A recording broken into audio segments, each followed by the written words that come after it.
It is the 41st millennium, and far from the battlefields of distant stars there is a city.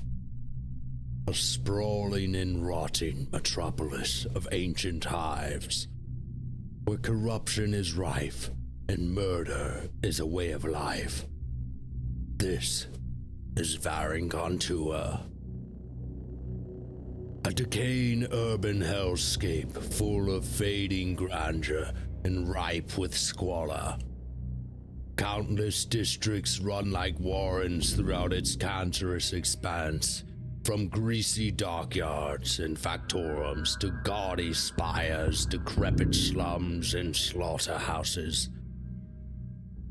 And looming over all, the ironclad bastions of the Enforcers, the upholders of the Lex, and all that stands between the city and lawless oblivion.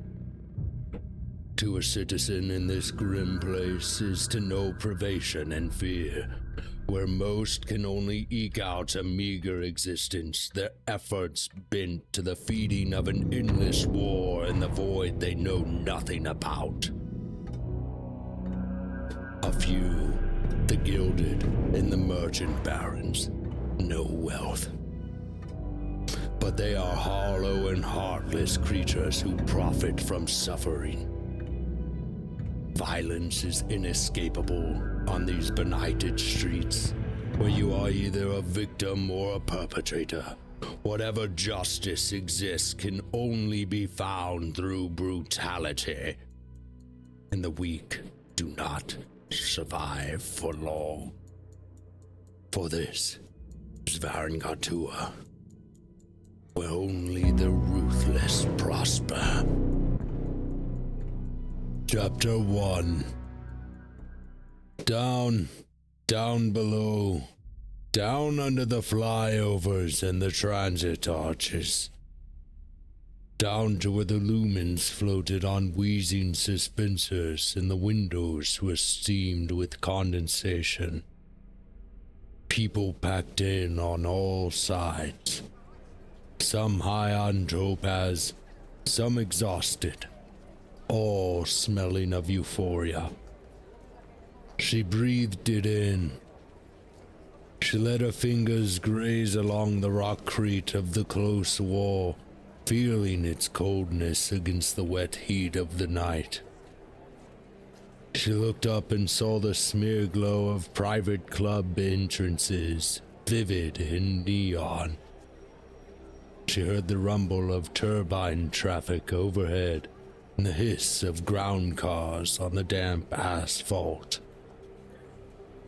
She'd taken it. Topaz. It was as good as she'd hoped. She was giddy, enjoying the freedom. Every face she looked at was one of a friend, smiling back at her, rugged, whitened, darkened, flared with photoreactive pigments, glittering with augmetic baubles. Music thumped away, spilling from the open doorways of the sanctioned haze dens, threatening to drag her in, smother her in the heat and the noise. She could have walked along that street forever, just drinking it in.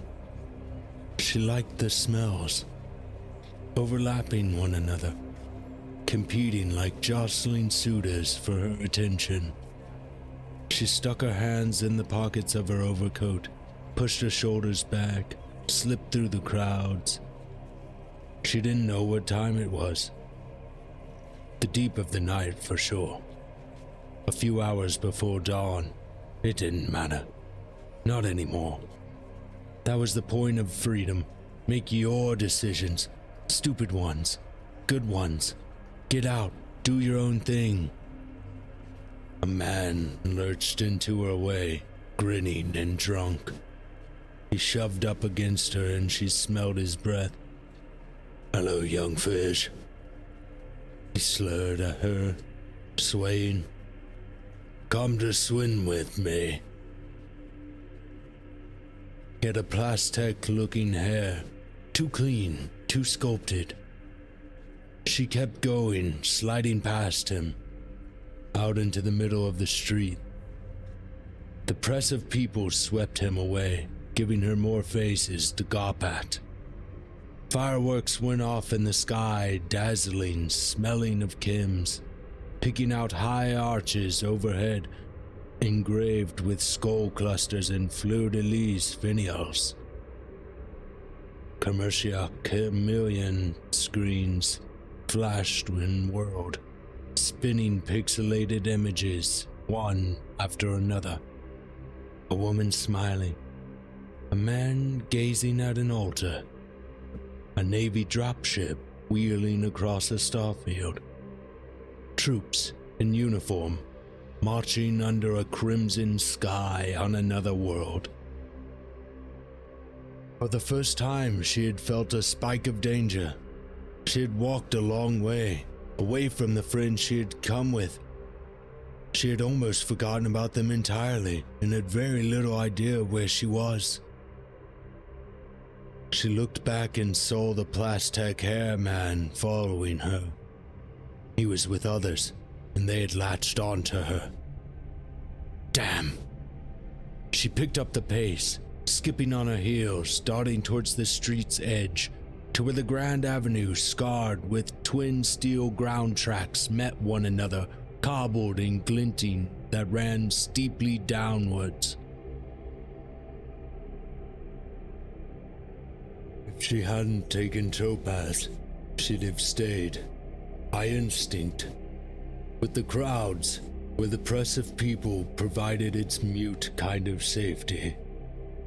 But it got darker quickly, and the lumens faded to red, and the old cobblestones underfoot got slippery. The beat of the music felt harder, dull, like the military dirges they transmitted every evening over the communal prophets. Down, down, down. She felt a bit sick. She shot a glance back and saw they were still coming, only jogging now, 4 of them, all drunk on Geneza or Rezi or Slatov. They all had those sharp, fake haircuts, smart dress, clean boots. Defense Corps trainees, maybe, officer class? Full of entitlement, untouchable. She'd come across the type so many times before, hadn't expected to find them down here. Perhaps they like to slum it from time to time as well, to skirt against the grime for fun, see whether it's stuck to their uniforms. Just as she began to worry, someone grabbed her by the arm. She pulled back, only to see a girl smiling at her, a girl her age, pale, emerald skin, orange hair, a metal serpent head stud in her cheek. "Come on," the girl said, her irises glittering. "I saw them too." She followed her. She went down a narrow passageway between 2 big hab blocks built of dark, crumbling prefab slabs. It soon smelled of urine and old sweat, of drains and discarded cob bars. As she wound further down the alley, the noise of the men's footfalls, their laughter, faded. Perhaps they'd gone straight on past. Perhaps they'd never really been that close. It got hotter. She felt the boom of the music well up from under her, around her, as if the walls themselves were vox emitters. She needed a drink. For some reason, she was very thirsty. The girl brought her to a door. A heavy-set door in a blockwork wall, one with a slide panel in the center. She activated a summon chime. and the slide opened, throwing out a greenish light from within. "Elavin?" the girl asked. "He is," came a man's voice. The door clunked open, warm air billowed out, and music came after it. Heavy, thumping music. She felt it move through her body, make her want to get going, to get back to that place she'd managed to reach a while back, where everything was forgotten save for the moment. The heat, the heartbeat of escape. The girl pushed her inside. They were at the head of a long flight of plastic-topped stairs. The walls were bare cinder blocks, the floor sticky with spilled drinks. It was hard to hear anything over all the music, which seemed to be coming from everywhere at once. "Down," said the girl, smiling at her again, encouragingly. They went together. Soon they were in a big chamber, one full of bodies moving, throwing shadows against lumen-scattered walls. What had this place once been? An assembly chamber? A chapel, even? Not now. The light was lurid, vivid, pulsing in time to the heavy smack of the music. She smelled sweat of fighting with commercial fragrances. She smelled the acrid tang of resi, and in a haze of colored smoke, men and women dancing on platforms surrounded by kaleidoscopic lumen flares. The floor was jammed, crushed with damp bodies in motion. It was hard to breathe. "Just keep moving," said the girl, taking her by the hand. They somehow threaded through the crowds. A drink was passed to her and she took it. That made her feel better. She started to look for the source of the music. Faces swelled up out of the dark, flustered and glowing, all grinning at her. They were nice, those faces, and interesting, with their slim metal exoframes and their hollow halos that waved and flashed like prisms. Where'd they all come from? Did they work in the manufactories she had heard about during the drab day? Or were they all sons and daughters of the Gilded, writhing down here until they collapse into narc-induced sleep? They were like exotic beasts, feathered, horned, wrapped in silks and sequins, coming in and out of the flickering shadows, fragments of strange bedtime stories, moving in unison under old Gothic arches. She danced for a while. The girl seemed to have gone, but that was fine. She thought back to the past, to the rules that had kept her in her chamber every hour, all the hours, at her studies, learning the catechisms and the rotes, and wanted to scream out loud for joy for being free of it. Her limbs moved clumsily, but she had never been able to do this before. But she learned fast, and the topaz made it easier.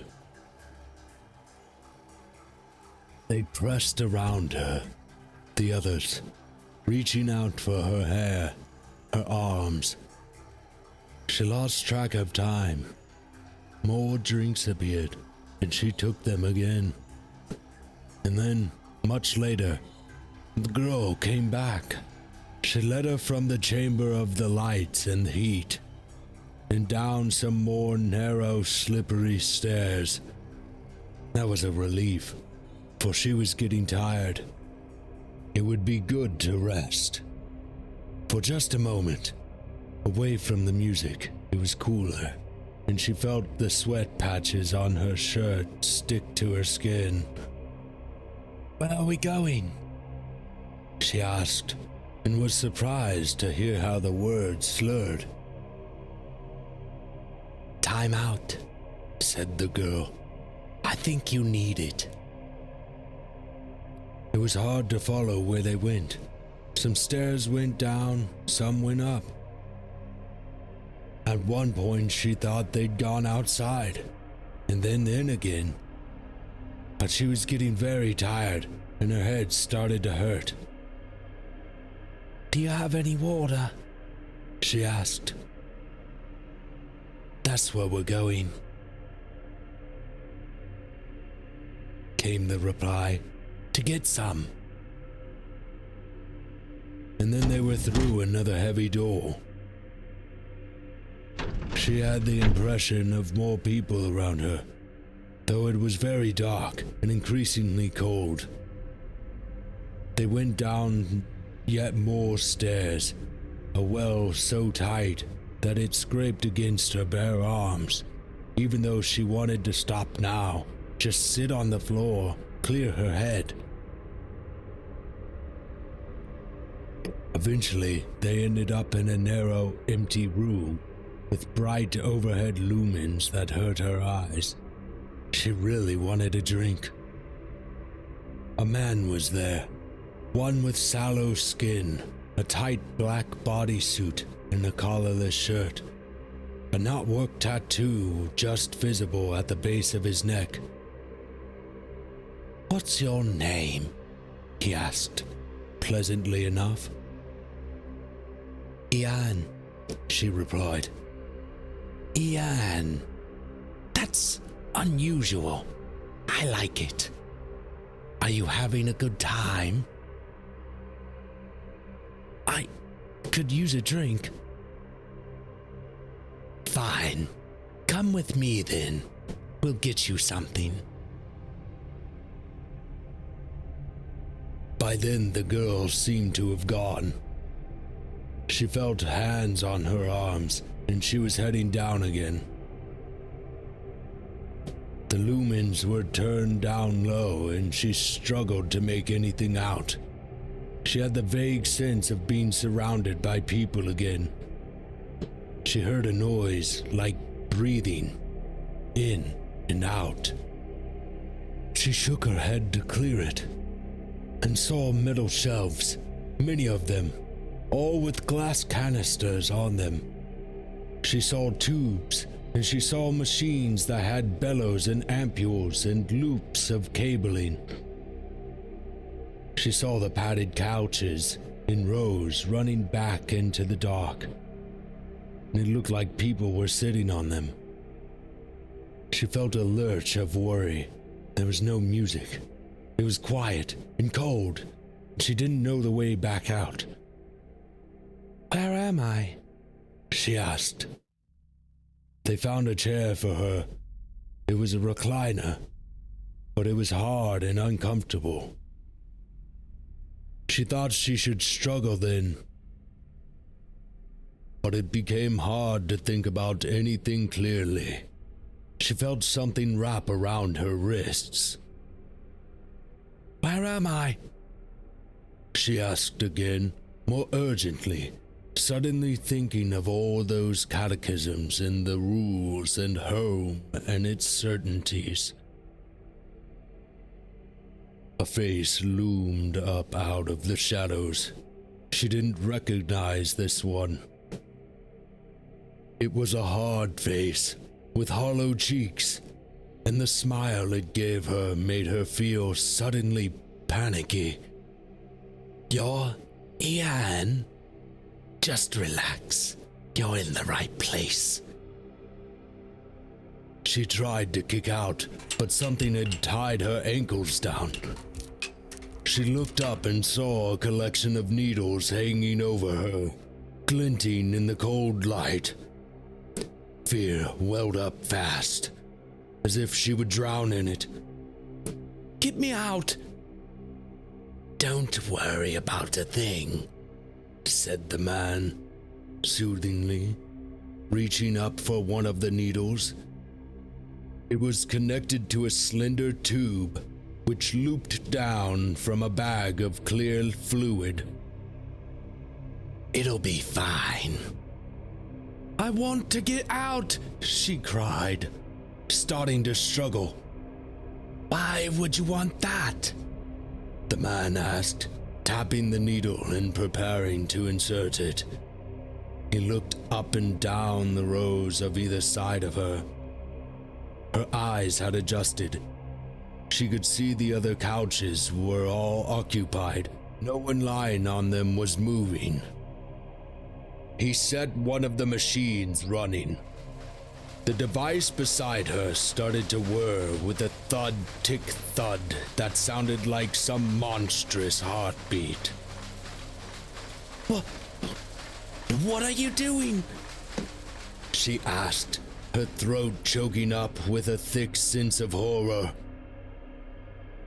"Just relax," he said, reaching over her. "I say the same thing every time. This is a place of dreams, so I'm going to give you something now. Something good. And after that, believe me when I say this, you're going to live forever."